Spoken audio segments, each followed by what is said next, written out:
All right, now we bring in our good friend and yours from ESPN 1530, Mo Egger. What's up, Mo? How we doing? Doing great. I hope you are doing. I hope you're doing good. Did you enjoy the snow? Like you're at home, so maybe you're just like, not gonna. I don't really feel like going out. Um, yeah, I had to take my daughter to school. I'll be honest with you, and this might have screwed us up, you and I, but I think we both went to bed last night hoping there would be a 2 hour delay. Yeah. Um, my Give me daughter, something. who loves the snow, I think she's over it. And so when we woke up this morning and I looked at the local school district's Facebook page, and there was no snow delay, we were Yeah. both massively disappointed. I had the moment where I was doing everything in the normal morning routine, and I'm like, "All right, girls, let's go. Let's get our shoes on." And I looked outside and realized I never cleared off my car. Oh, Crap. And so I was like, had to quickly go out there. It sent me into a tizzy of like, trying to quickly get that done. Now you're on the clock, right up mm. against it. So I had to do like a little NASCAR pit crew type clean sweep to get the thing ready to roll. Luckily, it wasn't too bad. Nothing like we had before, but still, it just threw all the routines were thrown off today. I did sort of an old man thing last night. I was at the Bearcat game and I was on my way back and the roads were rough. The roads were not great. And in fact, there was and it did not look serious, fortunately. But on my way home, a car had kind of gone off the road, and so there was a crew there. I didn't just leave them. I mean, there was a crew there, so I had to like circle back and go a different way home. And I'm like, wow, the roads are really bad. And so my wife was already asleep, not feeling great. She had to get up early to go to work, and I left her a note about how bad the roads are. And I thought to myself, like, all right, this is a milestone in life Yeah. where you're starting to let your spouse know about how bad the roads are when it snows, but doesn't snow that much.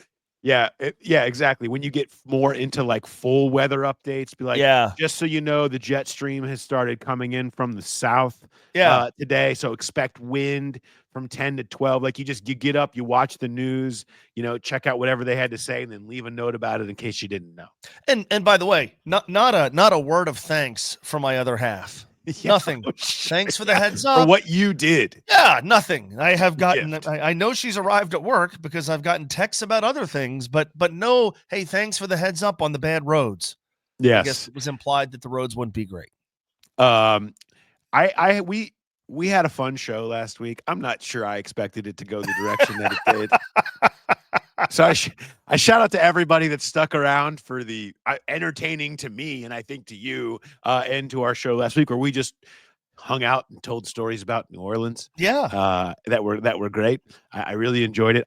I want to before we get into the Bengals, I want to ask you about one of your Super Bowl takeaways that you mentioned to me yesterday, and I think I have a new leg to our endless conversation about Trey and T Oh, and great. Jamar. Because I I'm think I stealing have it. a Great. new leg that we Okay, can good. add on to it that we haven't quite gone all the way into yet that I would Mhm. that I want to touch on.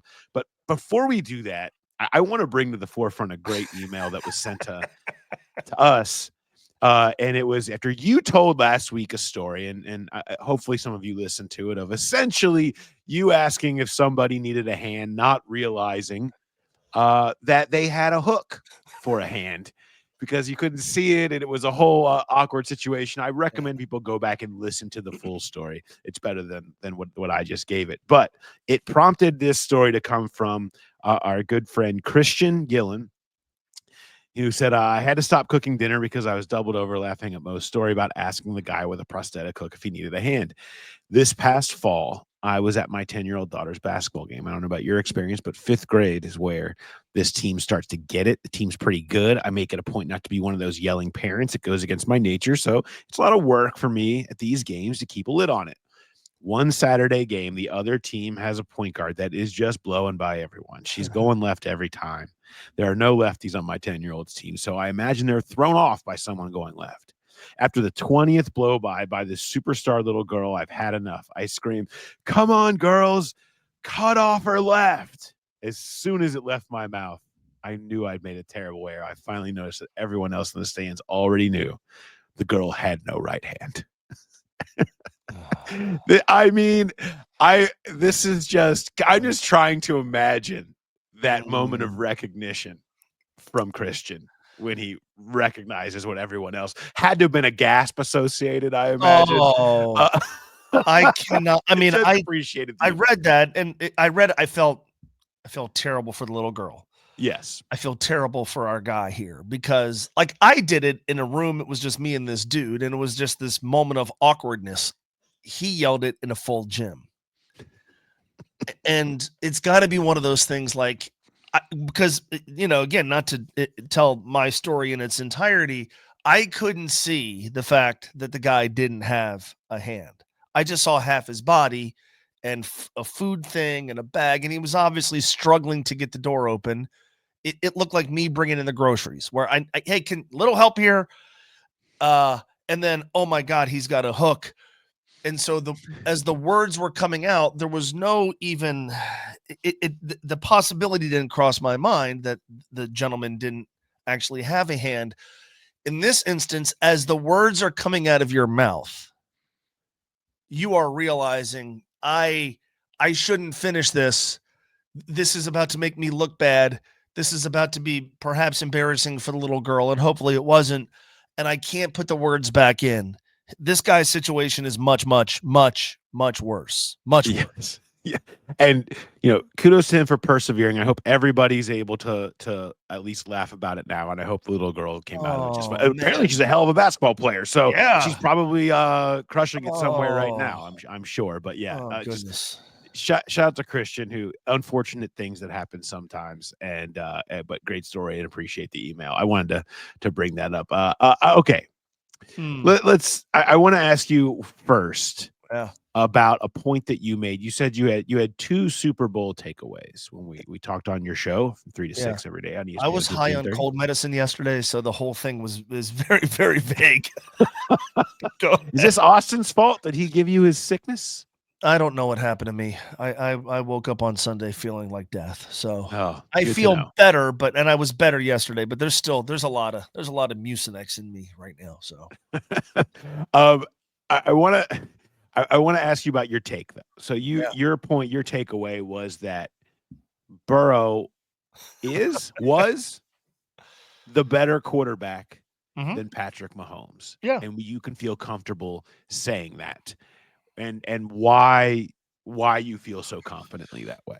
So I don't think I did a very good job of articulating this either on my show on Monday or with you yesterday. And maybe that was the cold medicine. I don't know. But Patrick Mahomes did something that's pretty remarkable. And look, let's put this out there first. Patrick Mahomes has had a remarkable career. Okay. He is going to the Hall of Fame. If he never wins another Super Bowl again, he is an all-time great. And I love watching him. I mean, he's the Steph Curry of football. So this isn't Bengals fan Patrick Mahomes slander, but what he did this season is pretty remarkable. He was the starting quarterback of a team that went 15-2, and he wasn't an MVP finalist. Now, that's obviously a reflection of Lamar Jackson, Josh Allen, Saquon Barkley, and Joe Burrow. Am I missing a finalist?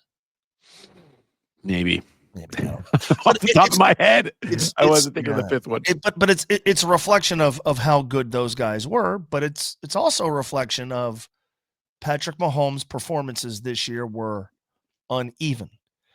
Statistically, he's had a 50 touchdown year. I know what a Patrick Mahomes statistically superior season looks like. This wasn't it. This was like remember the 2017 Joey Votto? Or the 2008, it was 2018 Joey Votto, where he had the year before in 17, he had been number 2 and lost the MVP by a second place vote and had just gone on this 3-year run of, I think, finishing the top 6 in MVP voting every single time. And the Reds were terrible, so nobody was paying attention, but he had 3 hellaciously good seasons. And then in 2018, he was good, but not by Joey Votto standards. This was a running gag on our show, right? He's good, but not Joey Votto good. That was Patrick Mahomes this year. He was fine, and he had his moments, and his team won and made the Super Bowl. And in the run to the Super Bowl in the postseason, there were Patrick Mahomes moments. But if you were to just look at the 2 QBs, and I'm making this about Joe Burrow and not Lamar Jackson and Josh Allen, who are marvelous players. But if you watched Joe Burrow and Patrick Mahomes play the entirety of the 2024 NFL season, forget the team results, Joe Burrow played quarterback better than Patrick Mahomes did. I think that's almost inarguable. You could look at the numbers, and I think if you just and I saw every Joe Burrow snap. I didn't see enough Patrick. I didn't see every Patrick Mahomes snaps, but the games aren't that hard to find. Joe Burrow played the position better. I think if you were to make that argument at any point during the season, you would get the yeah, but Patrick Mahomes. And then, you know what? He's not playing great now, but wait till January. And yeah, but his team is winning. Well, even in the run up to the game, when people were breaking down Eagles versus Kansas City, you could say, well, the Eagles have the better roster, which I think everybody agreed with. But then you had people who were like, yeah, but the Chiefs had the best player on the planet. It's like, well, is he? Because the guy that I watched this year wasn't a top 5 quarterback in the NFL. So is he the best player on the planet? And then so he shows up on Sunday, I think with a lot of us going, all right, well, if Kansas City's going to win, he's going to have to be superhuman. And if he is, he reclaims his title. Not only was he not superhuman, I've never seen a guy considered to be the best in his sport crap down his leg the way Patrick Mahomes did. Now, he had help, namely Philadelphia's defensive front. I don't think the play calling did him any favors. Felt like Kansas City had no interest in running the football, but Patrick Mahomes was terrible, and it's okay to say that. That doesn't mean he's a terrible player. That doesn't mean he's never going to win a Super Bowl again. It doesn't mean his stature in the history of the sport should be called into question. He was terrible on that stage. But if I combine that with what he did in the regular season and I roll into the conversation how Joe Burrow played, I think I can more safely make the argument Joe Burrow is the better quarterback. Not the more accomplished. Clearly, he's not. Maybe not the guy that you would rather build your franchise around. Maybe you'd rather build it around Patrick Mahomes, and that's okay. But as they stand right now, your guy Mike Sando does the preseason tiers of quarterbacks, right? And I think there's a lot of us who have thought, God, you know what? You got to kind of put Patrick Mahomes in his own tier because of how otherworldly his arm talent is and what he's accomplished. And had they won one this year, maybe you were more willing to do that. Because of how shaky his performances were at times this season, because of how awful he was in the Super Bowl, and also with how good Joe Burrow was playing on a crap team for the most part, I am more comfortable than ever saying Joe Burrow is better than Patrick Mahomes. I'm more comfortable than ever saying that I think Joe Burrow has a clear argument, a clear claim to the title of best quarterback in the NFL. Now, then you fold Josh Allen into it. He's the reigning MVP. Then you fold Lamar Jackson into it. He would have gotten my MVP vote, and he beat Joe Burrow head-to-head twice. But I think there's always been a reluctance or an unwillingness to bring Patrick Mahomes back to the pack with some of these other guys and claim that any one of them are better. When you have 2 clunkers in the Super Bowl, specifically that one on Sunday, I think it changes the conversation, at least temporarily. And the guy that I watched this season, Joe Burrow, if his team goes 11-6 instead of 9-8, I think he wins the MVP. And then it's not a discussion.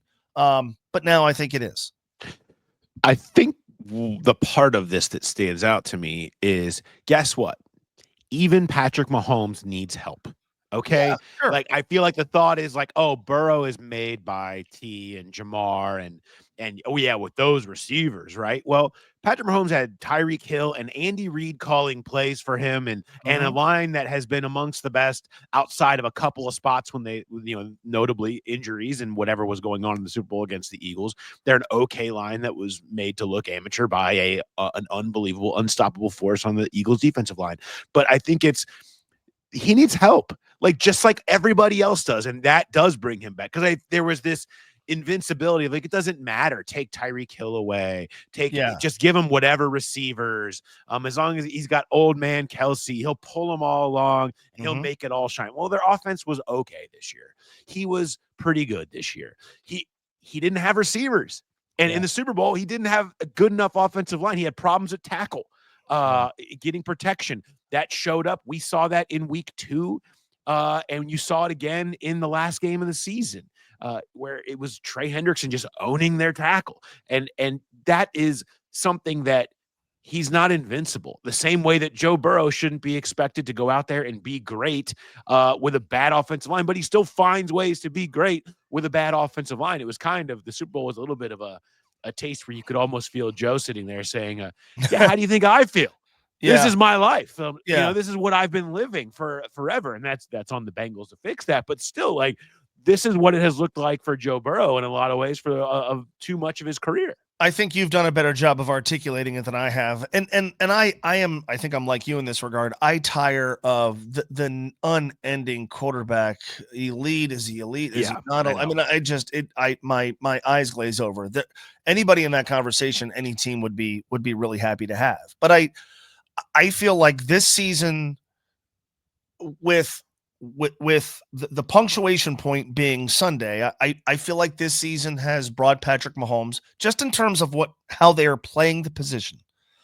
He's now lumped in with a bunch of other guys, and I think there was this willingness, and perhaps justifiably so, to kind of remove Patrick Mahomes. And you even heard it again. You even heard it in the discourse of the MVP in the Super Bowl. Well, he's still the best player in the league. Well, but then he wasn't on a bad team this year. He was on the team with the best record in the league. He wasn't an MVP. He wasn't that good.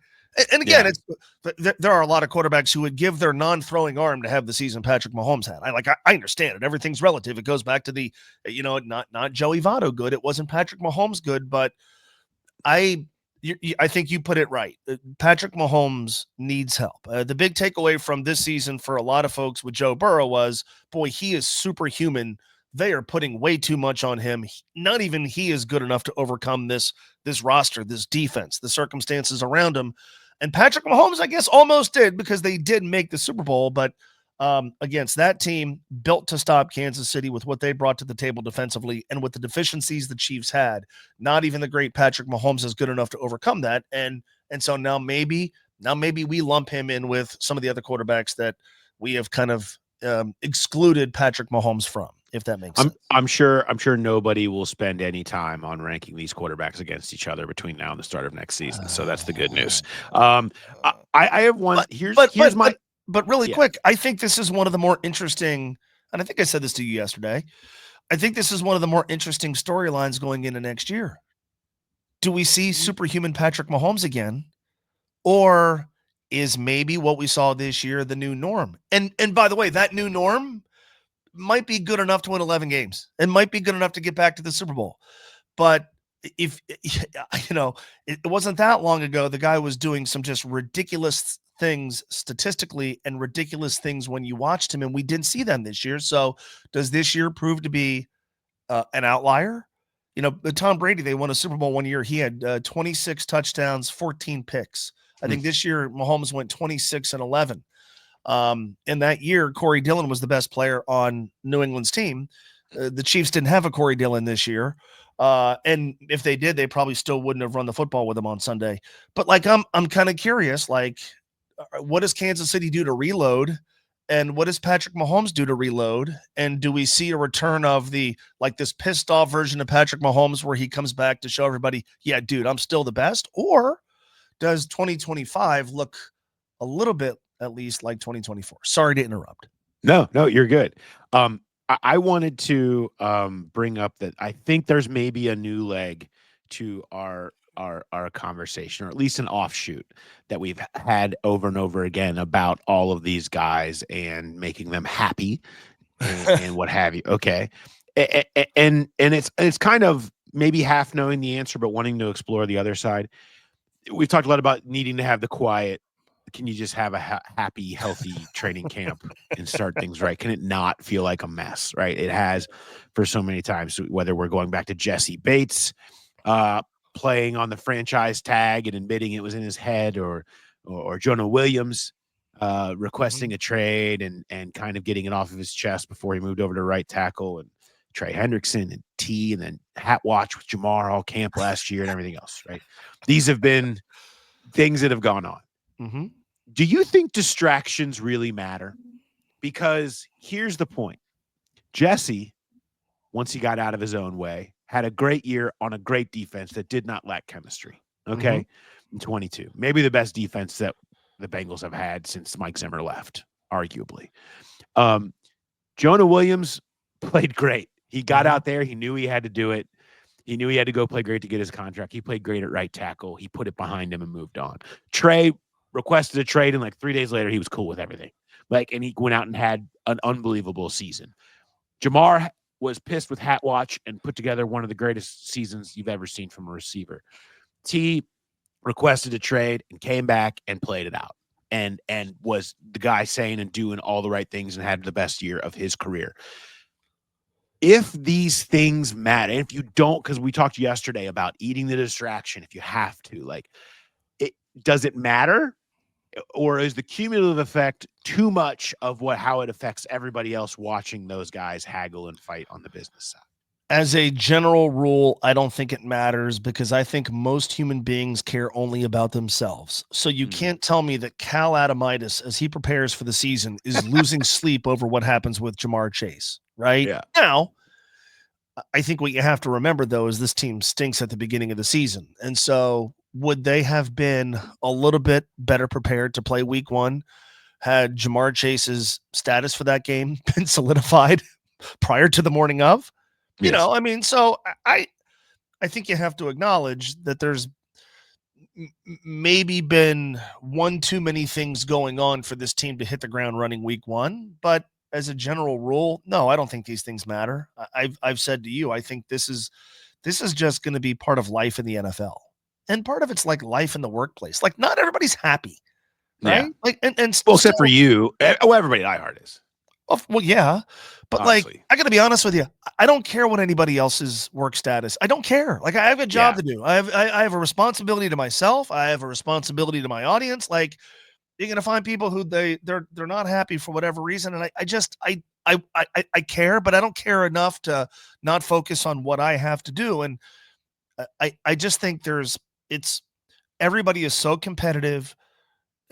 Everybody has so much to gain personally. There are so many jobs on the line that I just don't think most of these guys are spending a lot of time worrying about, God, what's going to happen with Jesse Bates? Oh, God, poor Jesse. I mean, like, do they want what's best for their teammate? Sure. But, and you're around these guys, I just don't think they care that much. And, you know, I think if you're going to talk so much about how we've got the right culture, well, okay, when does that come in handy? And when it comes in handy is when there's stuff that could rock the boat. So if you buy into Zach Taylor's culture talk, and I do, and if you buy into like they've got the right guy setting the tone in Joe Burrow, and I do, then you kind of believe they should be equipped to handle whatever comes their way. When you have good players, you're going to have guys who want extensions, guys who maybe want a change of scenery, guys who want pay raises, guys who want a different role. I mean, there's a lot of stuff. I think it's just almost built in that there's going to be something every year that gives people like me a lot to talk about, gives people like you a lot to write and podcast about. But at the end of the day, it doesn't really matter a ton. I mean, the Jesse Bates thing hovered over the entire 21 to 22 offseason, and they went 12-4 that year. And Jesse was terrific. I don't think players, I don't think that the guys on the team care that. I cannot imagine that the players in the run up to the season last year on their own were consumed with, is Jamar going to come to practice today? Are they going to get the deal done today? Maybe Jermaine Burton was, which is why his season went awry and the guy can't hold on to a lease. I don't know, but no, I don't think these things matter that much. You know, I do think the culture is set by the best players and the stars. I mean, it's the old adage of like your best players need to be your hardest workers because everyone's going to fall in line trying to be like them. And I think when you have a group of them that are unhappy, which was part of last year, I do think it poisons the culture. And the Bengals felt like a team early last year whose culture was a bit poisoned. Yeah. You know, it did. And I think that's the equivalent of the famous, like, the vibes are off Trey Wingo thing, whatever. Like, a lot of people were unhappy. And so that, I think, getting the stars right, the ones that are there in the building right, I do think can go a long way to resetting your culture. And that's part of it. And part of why the culture was probably so good in 21 and 22. None of their stars had business crap hovering over anyone. They were all just out there playing. They were young. They were energetic. They were trying to earn their money. Like everybody was swimming the same way. Well, when you have it and it filters down where there's so many of them, I think it's when it's one guy, you can handle it, right? Yeah. But when it's multiple, and they're there and everybody knows about it, so like it kind of tangentially connects to people at most positions. Like Miles Murphy's affected by Trey Hendrickson's Sure. complaints, and the receiver room is going to be affected by whether Jamar Chase practices in August and all of this stuff like that. I think you can connect it to more people than it should, and it makes its way through too much of the building.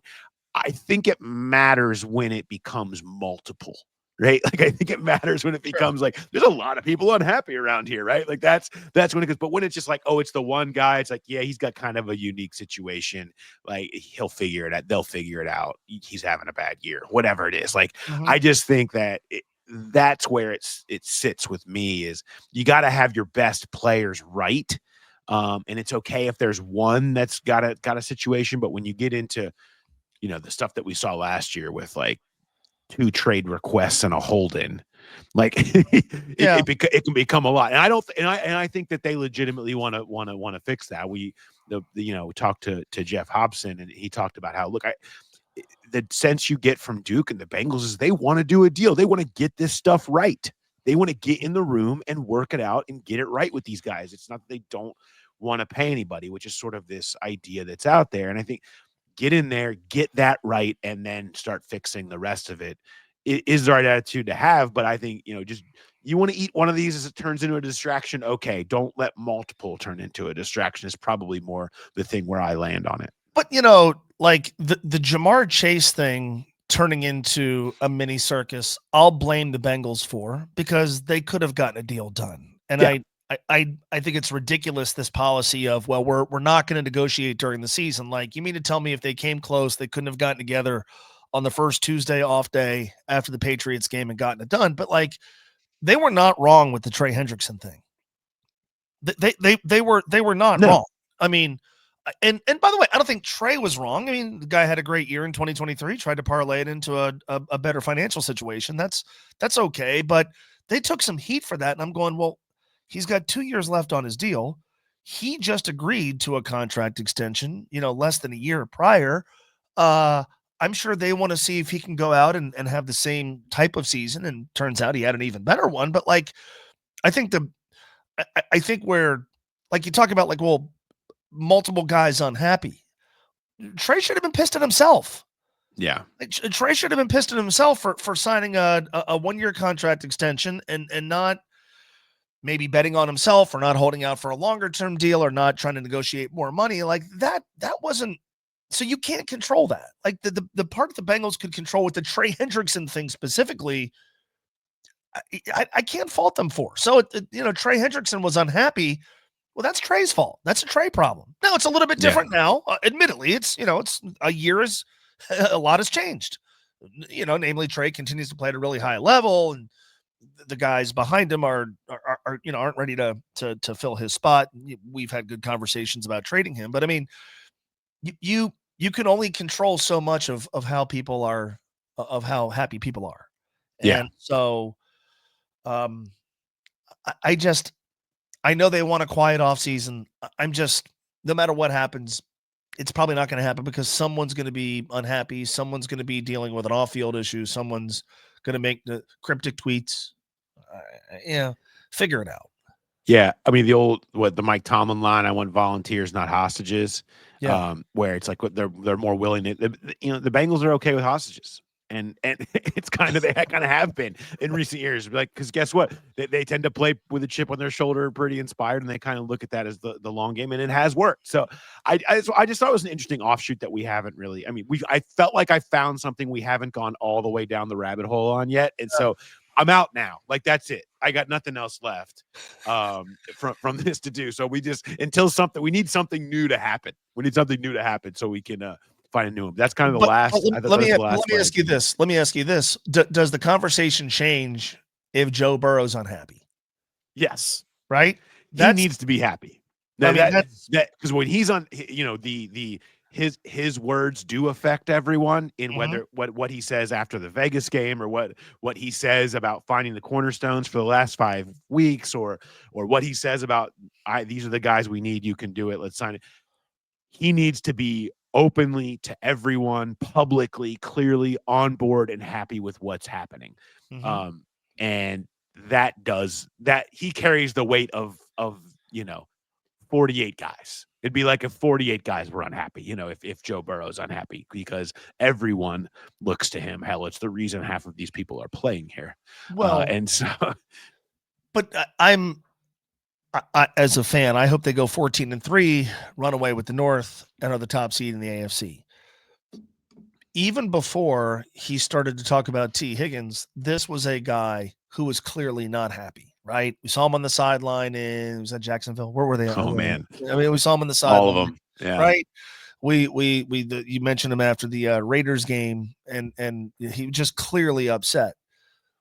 What does that look like and sound like in November and December if this season has gone sideways again? Yeah, well, it was in Tennessee and not Jacksonville. Yes, no, I mean there are multiple. Right. Multiple times. It wasn't the only time. And we spent time watching those camera cutaways. There was just a Burrow cam every game, waiting for him to look sullen and Jermaine Burton to dance in front of his face.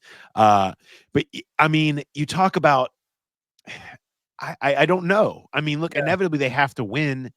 But if they have a bad season, but he got what he wanted in the offseason, is he okay with it? Like if they bring back everybody and they extend all his core pieces, but the defense still stinks because they weren't able to fill enough holes and there's other stuff blowing up around him and they're losing. Does that make it more palatable? Is he happier? Is he take more ownership over it? Or versus if it went a different direction and they're losing? Yeah, if they didn't do what he said and they lose, I think it's a different feeling and a different type of attitude that you would see versus, well, did all the stuff in the offseason and other stuff has happened to make this go sideways. But either way, it's not great. His demeanor is going to go a long way to deciding how the team feels. And how much of a target does he become if, and we're really going down a rabbit hole now, they do it his way, they lose, and he's still not happy. Because as a fan, what do you want? We did it your way, man. Yeah. So, now again, like, what does his play look like? Is he, is he playing like Joe Burrow? Is he playing like Patrick Mahomes the other night? I guess that has a lot to do with it. But I mean, there's a part of me that really likes this, and there's a part of me that wants the Bengals to do everything he says because I want him taking the responsibility for what happens. So like, to me, if I'm Joe Burrow, all right, we did it my way. Cool. Now I have to make it work. And if we don't, this is on me. But I just wonder if they do it his way, they lose, which hopefully doesn't happen. And he's still pissed off all the time. I think public sentiment will shift. Right now, Joe Burrow has an approval rating that's ridiculously high, but he's losing. He's pouty on the sideline. He's short in the press conferences. He's angry. Man, we did it your way, big boy. So it's on you to figure it out. I hope we don't go down that road, but that is a level of unhappiness that I think it would be interesting to explore. Well, you and I both know fans would just have Zach Taylor tarred and feathered, and take all of the blame without question, no matter what, no matter whose fault it actually was, whether his or somebody else's, if this team isn't winning. And that's fair. You're the head coach of a team that has a franchise quarterback. Like, that's what it looks like when you don't win. That said, Burrow's taking no heat. He's currently has the Taylor shield that can take all the heat for anything that does go wrong. And until that shield then is removed, then eventually it becomes okay.